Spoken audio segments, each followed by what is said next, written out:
Assalamu alaikum wa rahmatullahi wa barakatuh. It's a great pleasure to welcome Imam Taym al-Rahman, who is an entrepreneur educator.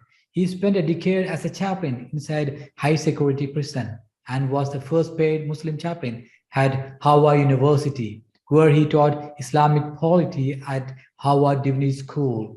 He is the only Imam to serve as a Holocaust educator at Facing History and Ourselves. He is the founder of Spendum, a social justice mobile app available on all platforms. Let's hear from Imam, his achievements and contribution to society and the country.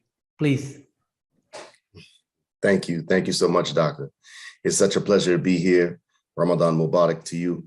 I'm happy to be here and contribute to this very important dialogue and I guess discovery about all of the different iterations of Islam and types of Muslims all over the world, that Allah has blessed us with. So I'm grateful and honored to be part of this, I guess, this spectrum of belief. So I guess I would like to start by talking a little bit about my conversion. Before Islam, I was a person who was not religious, and, I was very confused, not really doing anything with myself, dibbling and dabbling, and I didn't really have any direction. But in 1999, I converted to Islam after a friend of mine went to prison, and inside prison, he converted to Islam. And he used to call me and talk to me about Islam, and I would tell him, no, no thanks. And about 7 years into his prison sentence, this is when I finally converted. I was going through some personal turmoil and struggles, very confused.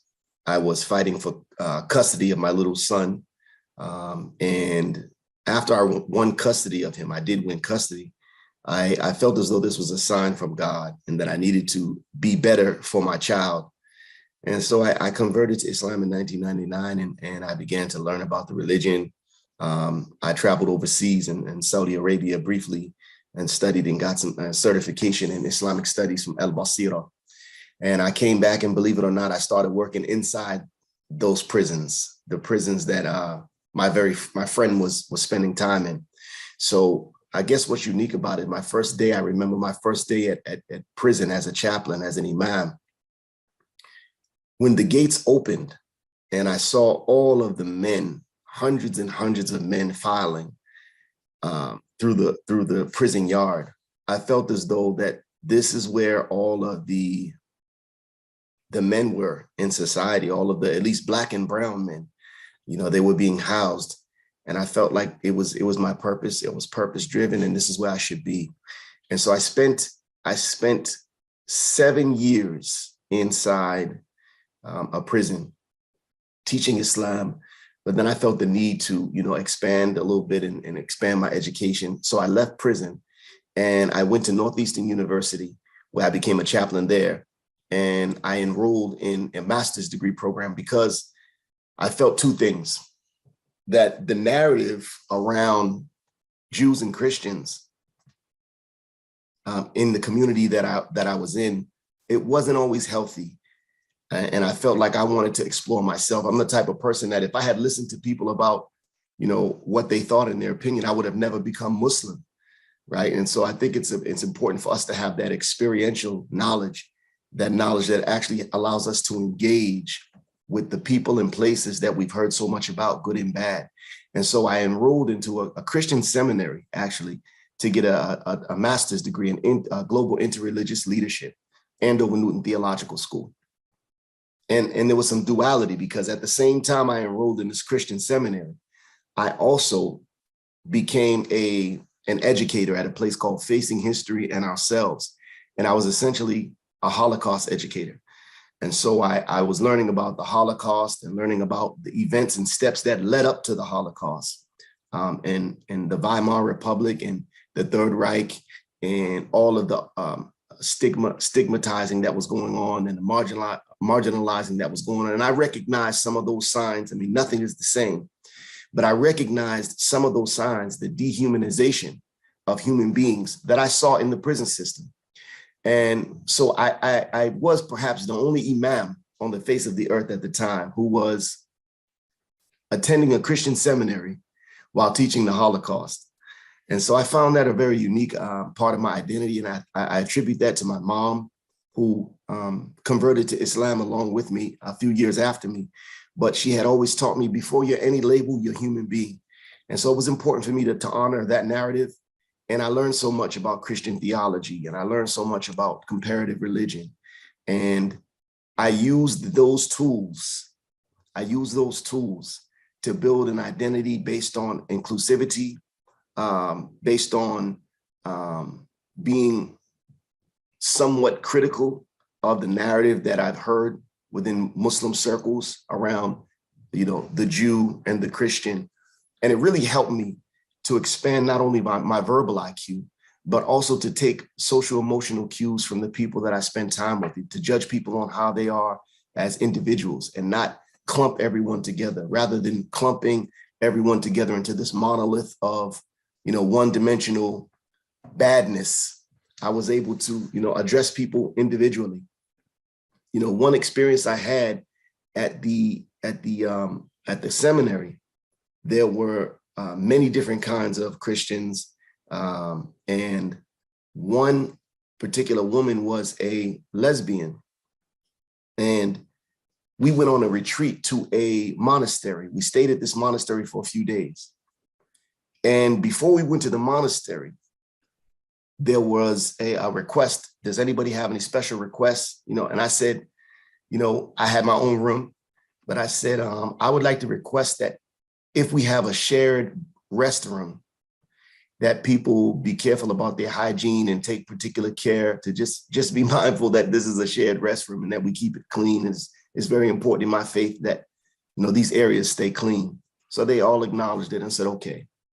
So when we got to the place, I got there late, and my professor told me that my professor and this woman, this lesbian woman, they had gotten there 2 hours before us. And she said that when the lesbian student who was in my cohort, when she saw the bathroom, she said, Taym is not going to be happy with this. Somebody give me a mop, a sponge, and some cleaning solution. And this woman got on her knees and cleaned and scrubbed the floor, cleaned the toilet, mopped the floor, cleaned all of it for me. She did it all for me. And what that did for me was, first of all, it humbled me. It humbled me. And it also made me not necessarily, now I'm going to be nice to her because she did something nice to me. I'm nice to everyone. But what it did was it opened my mind to the good works that all human beings are doing on earth, right? Everyone is doing good work to serve God and to serve most people, to serve God and to serve human beings. So, I'm able to, at this point, focus on my vertical relationship with God, with Allah, while also honoring that horizontal interpersonal relationship that I have to have with other human beings on earth. And I think it's so important that we move beyond the stale narratives that we hear on the news about Muslims, Jews, Christians, the LGBTQ community, and recognize them first and foremost as human beings. All of us are human beings. And I think if we look at that as the primary identity and we move from there, then I think you'll see a lot more, tolerance, and not just tolerance, but empathic behavior in the world. So that was one experience that really shaped me in terms of my thinking and in terms of my approach to human beings. And that was important for me. That was a learning curve for me. In addition to that, once I graduated from Andover Newton Theological School, I decided to leave Facing History and Ourselves because I felt like I myself had nothing else to offer. I learned so much. I spent 3 years there learning with professors and Holocaust scholars. I was certified in Shoah education. And I said, I need to take these tools back into the prison. And so I actually went back into the prison full time as a Muslim chaplain again. And this was, there was a 5-year gap. I missed that at the same time I was in Harvard. So I went, during that time I was at Facing History and Ourselves, teaching during the day.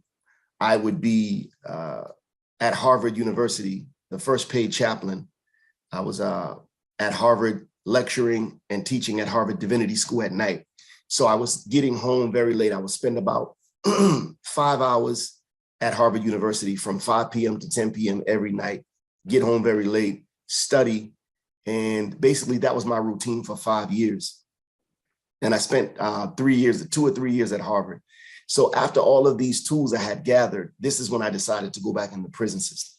And what I wanted to do was, you know, when I was there before, I always said that I was more of a theologian. I was more of a theologian.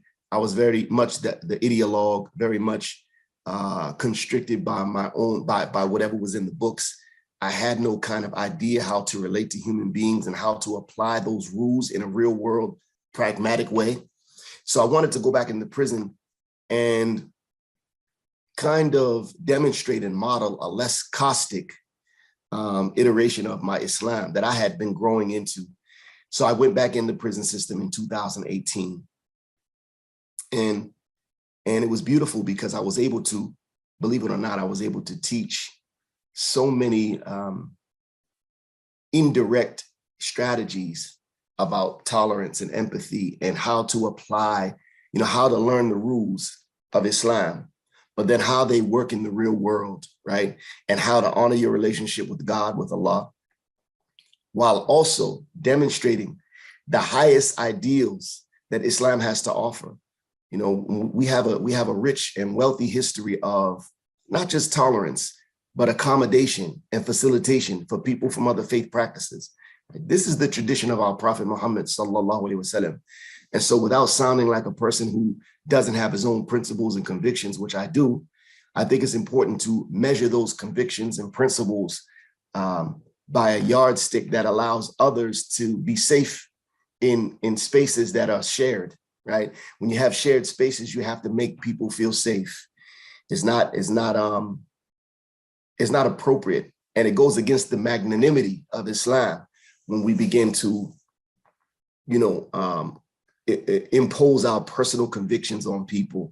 You know, all of us have a job to do the best that we can do to honor Allah's, his law on ourselves, beautify ourselves with it. But to impose that on other people is in fact a type of dhulm, a type of oppression, you know, and this is something that is forbidden in Islam.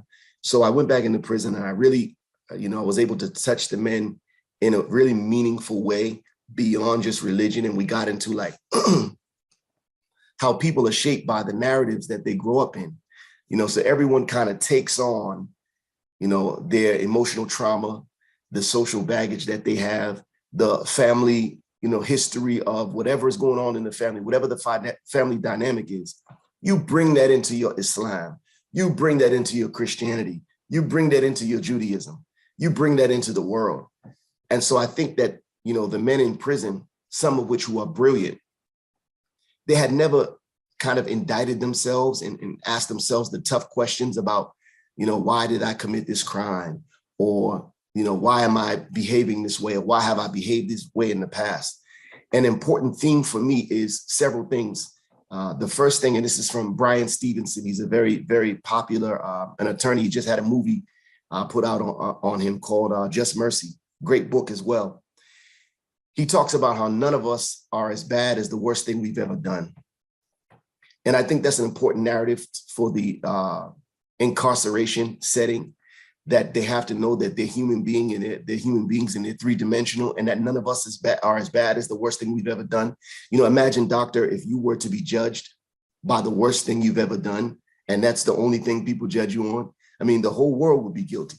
So, you know, I think there's a spectrum of understanding that we have to know that, okay, people have moments of indiscretion, some worse than others, and they have to pay their debt to society. But we shouldn't condemn them as human beings with potential to grow and potential to practice what we call restorative justice, right? Those types of things that give back to the community that they might have harmed, right? And so I want to talk about the principles that I learned through Brian Stevenson. Number one was that, and this is through him actually, he used to come to Facing History somewhat often and give lectures and talk to kids. And so I was really keen to take notice and take note to a lot of his lessons. The first one is that none of us is bad as the worst thing we've ever done. The second thing is each one of us has a skill that no one else has, and that we have to get proximate to an injustice along the lines of that skill. So proximity to struggle is very important. Some people have to save the whales, right? Some people have to work for global warming. Some people have to write songs and poetry and movies and art that deal with real themes that help people. Some people have to deal with obesity and the epidemic with health and good eating and good living and wellness. Some people have to deal with many different issues. And so, if my issue was dealing with helping these men who are incarcerated, some of them for life, helping them to find their own humanity, then I needed to be proximate to them. And so I think those two important lessons, the first is that none of us are as bad as the worst that we've ever done. The second is that all of us have to be proximate to that thing that we can beautify with our hands and our skills and our talent that's been God-given. And I think that's what I wanted to let the men know. And we started so many social justice initiatives and restorative justice programs where they would try to give back to their community. And this led me to my work in decarceration. Decarceration is not really a word as it appears in the Western dictionary, but it is a word in social justice circles. To decarcerate prisons. What that means is to take a second look at the criminal justice system and be able to reevaluate and say, as Brian Stevenson said, he said, look, imagine after the Holocaust, after everything happened, if within the 75 years since the Holocaust, if the highest rate of incarceration per capita were Jewish people in Germany, that would be unconscionable since the Holocaust, right? Imagine in 2022, if the most people in prison had a Jewish ancestry in Germany, that would be unconscionable. The connection would be able to be made directly to Hitler and the machinations of the Third Reich. The connections will be able to be made. Now, we're not making a false equivalency and saying that, one or the other is more tragic or they're both the same.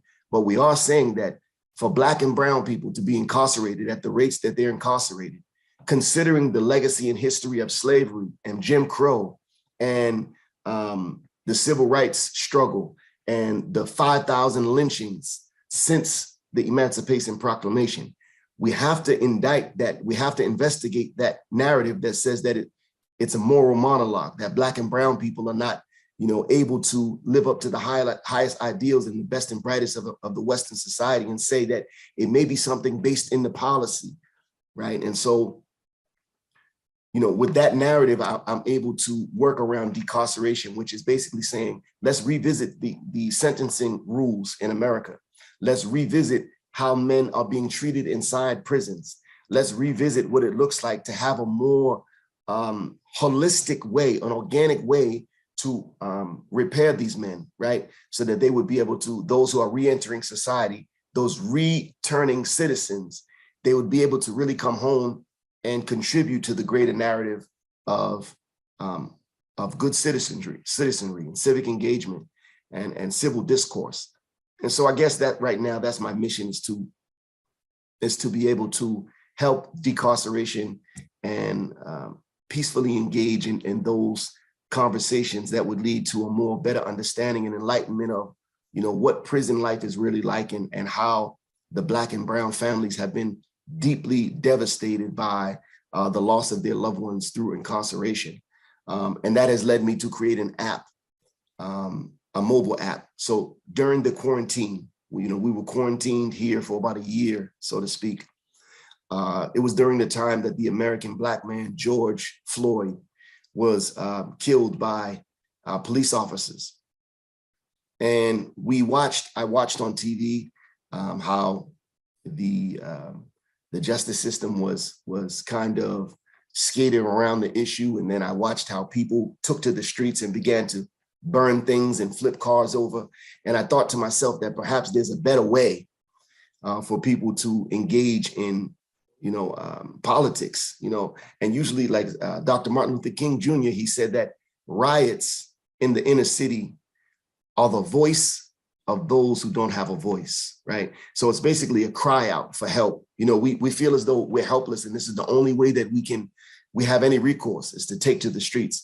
So I wanted to, whether you agree with that or not, I'm not condoning it. I'm simply saying that as an observation, I noticed that this was something that was prevalent at the time after George Floyd. So I wanted to create somewhat of an intervention for that.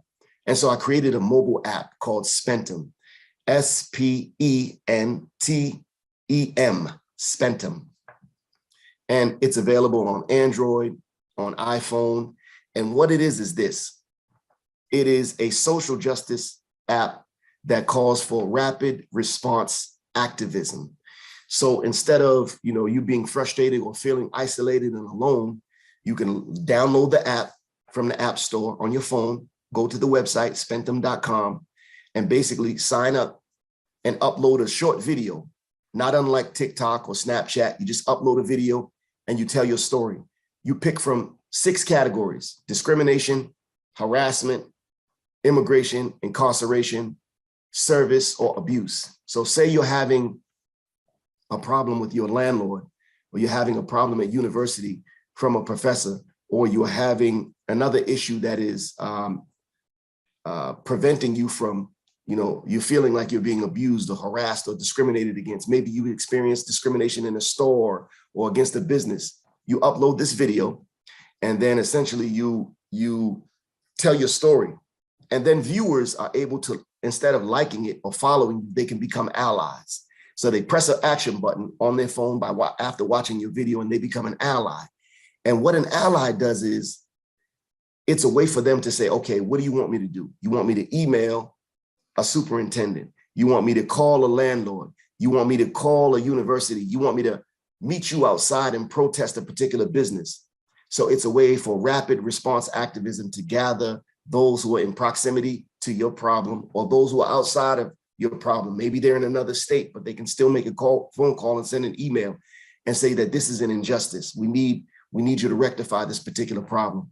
So it's a way to kind of, for my small contribution into the great narrative and arc of justice. So I'll stop there and see if there's any comments or questions you may have, Doctor. It's really remarkable to hear these wonderful stories. I'd like to ask you, what was the response from the government, authorities, and also the other communities in your place, maybe around you?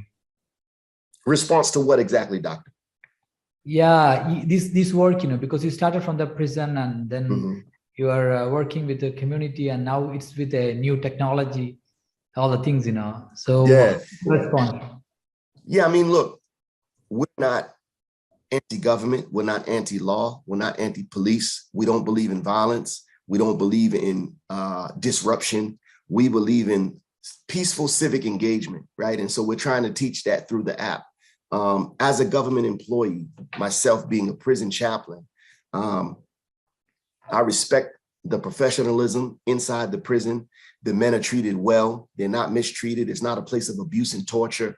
But we just believe the policies that are in place can be better suited to suit the needs, to meet the needs of those who have been marginalized, the voiceless, those who don't have a platform. And we see this as the great interracial democracy, the great interracial democratic aspiration of 1865. We believe that this fulfills what we're trying to do, is fulfill a larger tradition of those people who have come before us, who have struggled for justice in the name of democracy and freedom. And so, we're not antagonistic against law enforcement or the government. We think it's best if we can work together, right? Work together to form a kind of rapport so that they can see their blind spots. And in fact, we can see ours, right? How can we better police our communities so that communities in the West that contain Black and brown people don't have so much violence, or they're not really prone to, having delinquency. So we want to work together with law enforcement and, the policymakers. And we've done just that. We've gotten some great things changed in terms of people who are coming home from prison. They've been able to get their licenses with no problems, get their driver's licenses back. We've been able to work on housing for them. We've been able to work on the sentencing structure. And right now we're working on getting them jobs within the government to actually help those who are returning home after they themselves have been incarcerated. So really we've had a positive response from the local authorities because they see that this is an effort that needs to be made. And I guess it's all about the modality. It's about how this effort shows up. We can be derogatory, we can be antagonistic, we can say horrible things about, those who are in power, but that's not the goal. The goal is to work with those in power and be able to come up with solutions that provide peaceful and practical ways that people can become better human beings and live better lives. That's great, And another question that, in the time of this social media or the technologies, people are normally depending the famous medias. Maybe people will start a page or something in the Facebook or in Twitter or Instagram for the same purpose, So what made you think of making an app for this? Maybe competing with these giants. Yes, doctor. I think that it was two things for me. The first thing was that I was quarantined, right? And so I realized, we were all on Zoom, all over the world. Everyone was on Zoom. So that made me started to think remote. What does remote learning look like? What does remote everything look like? And then the second thing, I know that no matter what field you're in, everything is moving towards, technology, phones. And so I said, I'm going to invest my money, invest my time. I contacted some developers. And I basically felt as though I said, okay, this is going to be something that may not take off immediately because of those giants, right? Those, TikToks and Snapchats. But I do think that anyone who has something that's authentic and who is sincerely engaged in trying to change the narrative, that if we're patient over time, it will change. And so, it's funny you mentioned that. The Aspen Institute, which is a great institute that that is for innovators and leaders and politicians all over the world to gather together. They've invited me to come and be a fellow. So I'm an Aspen fellow. I'm going this year to go and kind of rub elbows with those who are in positions to, help my app Spentum.